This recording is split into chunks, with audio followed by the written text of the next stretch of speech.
Hi friends, मैं Shiv sir एक बार फिर से आप लोगों का बहुत बहुत स्वागत करते हैं अपने YouTube channel gain knowledge technical में।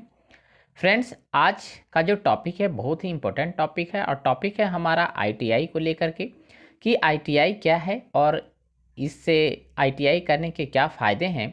तो ये टॉपिक को मैं लेकर के आया हूँ। चलिए आते हैं अपने टॉपिक पे। और अपने टॉपिक पे आने से पहले एक बार फिर से आप लोग से आग्रह करते हैं कि अगर अभी तक आप लोगों ने हमारे यूट्यूब चैनल को सब्सक्राइब नहीं किया है तो जल्द से सब्सक्राइब कर लें। सब्सक्रिप्शन फ्री है, इसका कोई चार्ज नहीं लगता है। तो जैसा कि आप देख पा रहे हैं, जैसे ही हम आईटीआई करते हैं तो हमारा जो करियर शुरू होता है, अगर हम सेल्फ एम्प्लॉय के रूप में काम करना चाहें, कहीं भी जॉब करना ना चाहें, तो हम सेल्फ एम्प्लॉय के रूप में काम कर सकते हैं। सेल्फ एम्प्लॉय समझ लिए तो बहुत ही बढ़िया होता है, जहाँ पे आप ज़्यादा से ज़्यादा अपना समय देते हैं और ज़्यादा से ज़्यादा अर्निंग की जो है वहाँ पे गुंजाइश होती है। अगर आप कहीं के एम्प्लॉय होते हैं तो वहाँ पे जो आपकी इनकम होती है वो सीमित हो जाती है, लेकिन सेल्फ एम्प्लॉय में जो है ऐसी कोई बात नहीं है। लेकिन अगर आप चाहते हैं कि हम जॉब करें तो जैसे आपके लिए जो विकल्प खुलते हैं वो यहाँ पे देख पा रहे हैं कि जैसे आप सबसे पहले अगर कोलफील्ड एरिया में रहते हैं तो जैसे बीसीसीएल से हो गए, तो इसमें आप आईटीआई करने के बाद टेक्नीशियन के रूप में या फिर जो है उसमें जो फिटर होते हैं या इलेक्ट्रीशियन होते हैं, तो उसमें आप वहाँ पे अपना योगदान दे सकते हैं। फिटर का जैसा कि वर्क होता है, देखते हैं कि फिटर जो है वो जितने भी पाइपलाइन के काम होते हैं तो बीसीसीएल के अंदर अंडर माइंस में, वहाँ से जो अंडर माइंस में पानी होते हैं उनका सप्लाई बाहर किया जाता है ताकि वहाँ पे जो है प्रोडक्शन की जा सके। जैसा कि आप जो है स्क्रीन पे देख पा रहे हैं, देखिए किस तरह से अंडर माइंस में काम की जाती है। तो बीसीसीएल के बाद अब शुरू होती है आपका जो नेक्स्ट है अपॉर्चुनिटी, जैसे इसरो। इसरो ये सब जो है बहुत ही जो है मतलब कि यूँ कहिए कि इसरो में अगर आप अपना योगदान देते हैं तो एक महत्वपूर्ण जो है पोस्ट वहाँ पे आप टेक्नीशियन के रूप में अपना योगदान दे सकते हैं। कि जैसा आप देख रहे हैं कि इसरो स्टाफ एसोसिएशन यहाँ पे पिक्चर में आप देख पा रहे हैं।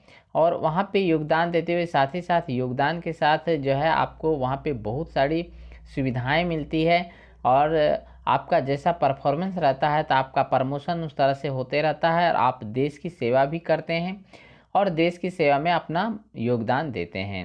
इसके साथ आगे बढ़ते हैं। इसरो के बाद हमारा जो शुरू होता है वो होता है हमारा सेल का। सेल जो है आपको नवरत्न कंपनी में आती है। सेल में अगर आप योगदान देते हैं तो समझ लीजिए कि ये देश के लिए आप काम कर रहे हैं, साथ ही साथ आपका भी जो है पारिवारिक और ये आर्थिक विकास दोनों होता है। पारिवारिक जो है समस्याएं भी आपकी सुलझ जाती है, वहाँ अच्छे सैलरी की भी जो है व्यवस्था है।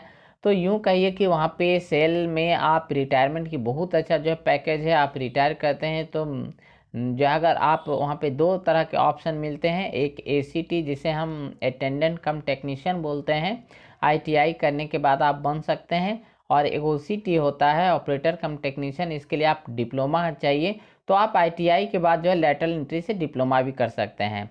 नेक्स्ट जो सबसे बड़ा नियोक्ता है वो हमारा रेलवे है। तो आप रेलवे में भी जो है आप अपना करियर बहुत ही अच्छा सुनहरा करियर बना सकते हैं। रेलवे में दो तरह के ऑप्शन आपको आईटीआई करने के बाद उपलब्ध होते हैं। पहला जो होता है वो हमारा होता है एएलपी, जिसे हम असिस्टेंट लोको पायलट कहते हैं। और दूसरा जो हमारा शुरू होता है वो होता है टेक्नीशियन का। तो आईटीआई के जो स्टूडेंट हैं उनके लिए सबसे बड़ा जो नियोक्ता रेलवे है, वहाँ करियर बनाने के बहुत अच्छे ही जो है ऑप्शन है। अगर आप एएलपी में जाते हैं असिस्टेंट लोको पायलट में, तो आप जो है सबसे पहले आपको जो है गुड्स ट्रेन चलाने को मिलती है। उसके बाद जो है आपको आपका जो है पैसेंजर ट्रेन, उसके बाद मेल एक्सप्रेस, उसके बाद तब जा कर के आप राजधानी सब भी ट्रेन चला सकते हैं। तो वहाँ पे जो आप एएलपी जो होते हैं असिस्टेंट लोको पायलट, वो पायलट में जो है ना जो उनका प्रमोशन हो जाता है और बहुत ही अच्छी सैलरी उनको मिलती है। तो अगर आप रेलवे में जॉब करते हैं तो आपका जो है बहुत ही करियर ब्राइट होगा। साथ ही साथ जो है अगर आप मान लो टेक्नीशियन के रूप में जाते हैं तो भी आप काम वहाँ आसानी से कर सकते हैं। तो फ्रेंड्स